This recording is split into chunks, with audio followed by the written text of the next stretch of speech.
So, as was said, I am an urban anthropologist.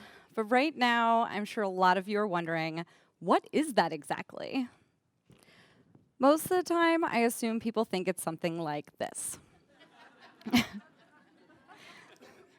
And I kind of wish it was, I'm not going to lie. But in reality, it's a lot more like this.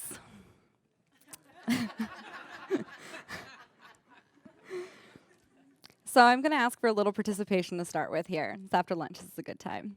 I would like everyone to raise your hand if you are a human being. Right. Easy question. So anthropology is basically just the study of human beings. That's us, right? And I specialize in the study of human beings in public space.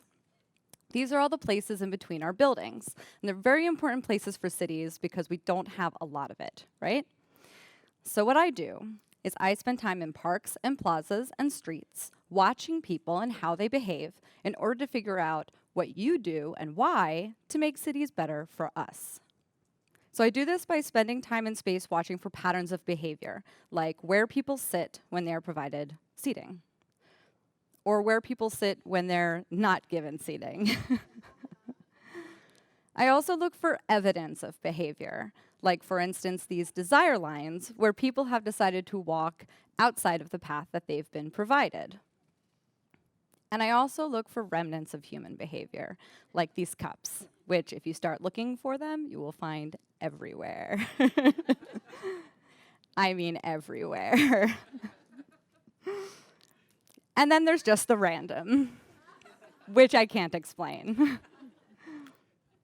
But more often than not, honestly, I find signs of love in our public spaces. Like these hats and scarves, which have been helpfully placed within reach for someone who might be cold.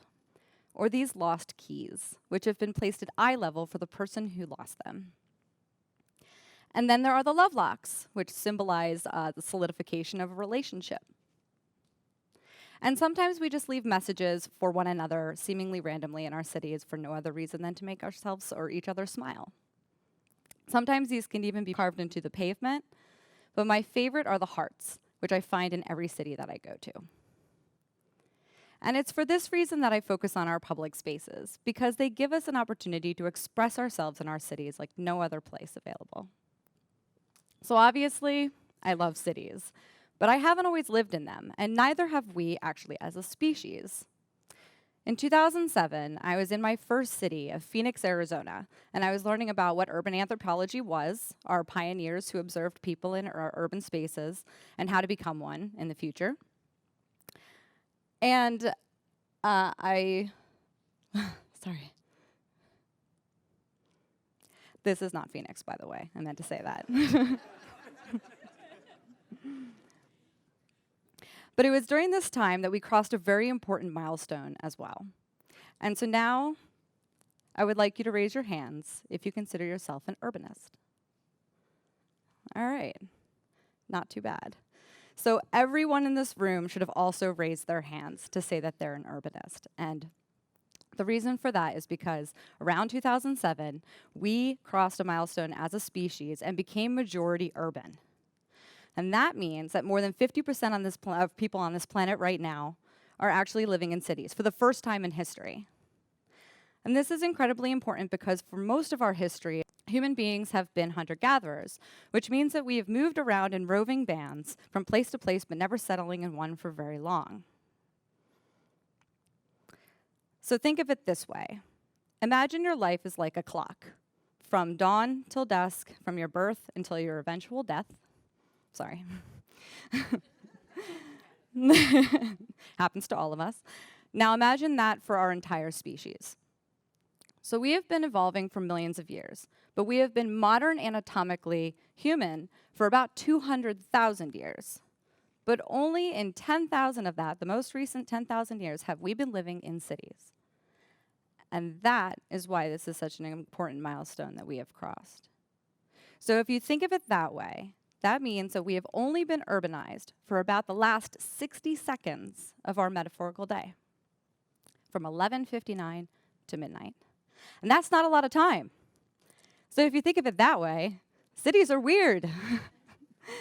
They're messy and beautiful and fantastic, and I will never not live in them. But they are incredibly strange places that we have created for ourselves as our artificial habitat. And I think it's important to think of it that way, so that way we can better understand how we belong in this environment, how this environment impacts us, so we can make better cities for people. So nearly 10 years later, I found myself in the big city of New York. I had just left my job after an unfortunate sexist experience in the workplace. I was questioning myself, my place in urbanism, my role in society, what I wanted to do with my life, and I was becoming an independent consultant as an urban anthropologist.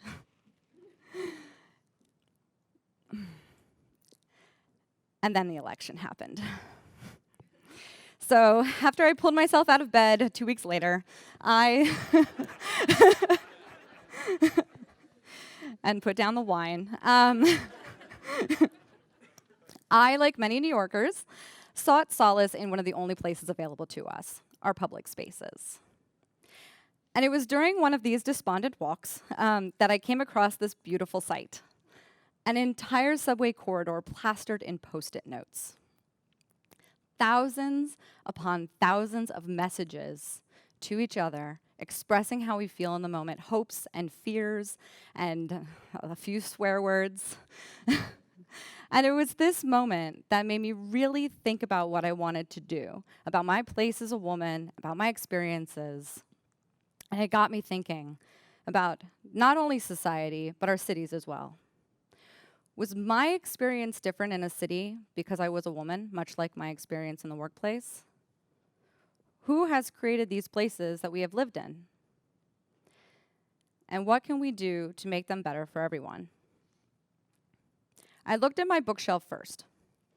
I took a look at New York Times bestsellers, influential urbanists, citations at my academic papers, buzzwords, companies, and I made a list of 100 influential urbanist examples. And I found that of these 100, only 19% were by women. I next took a look at urbanist conferences. I looked at keynote speakers and panelists, hand tallying the women that were represented up on those influential stages, and found that on average of 9 conferences in 2017, only 36% of those representative individuals were women. So now I would like the women in the room to raise your hand. Okay, stand up, stand up. Give yourself a hand. And take a look around. Thank you. We are 51% of the species.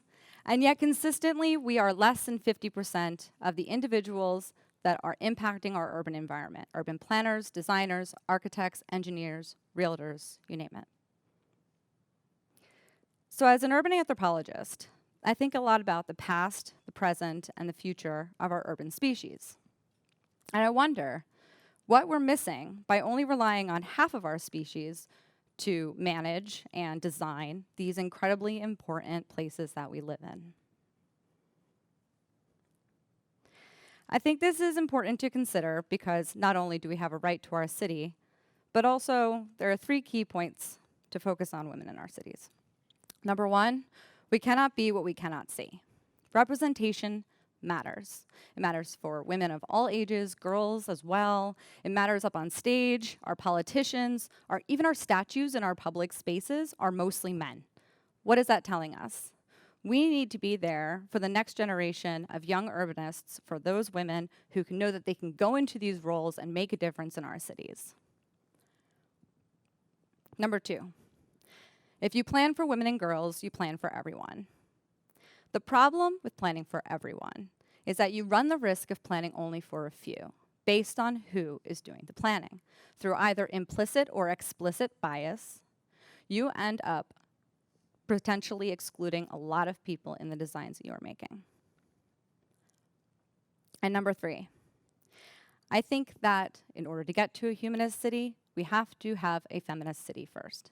And I'm so glad I went after Eliza. Because now you know what feminism is. But this is incredibly important, and we've seen examples of this as well in other cities, where women have been able to have control over urban environments and have made a major difference for women and girls in those cities. We need to be thinking this way, not only for the sake of equity, but also because, in my opinion, I think that women bring a different experience to the table. We know that a diversity of input creates a better output for everyone. And when I talk to women about cities, they have a few key themes that they always bring up that I think stand apart. And those include things like compassion or empathy, communication, and collaboration, as opposed to commercialization or competition.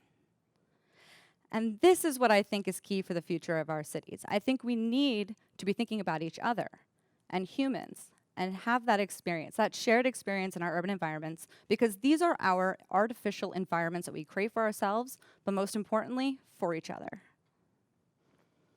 I'm an anthropologist, which means I love people, and I think you have to love people in order to study them. But I'm also an optimist. And so I think that the future is human, but again, we have to become a female future before we can get there. When I came across that wall on the subway, nearly in tears, I decided to add my own expression. I am optimistic, but we have to keep fighting.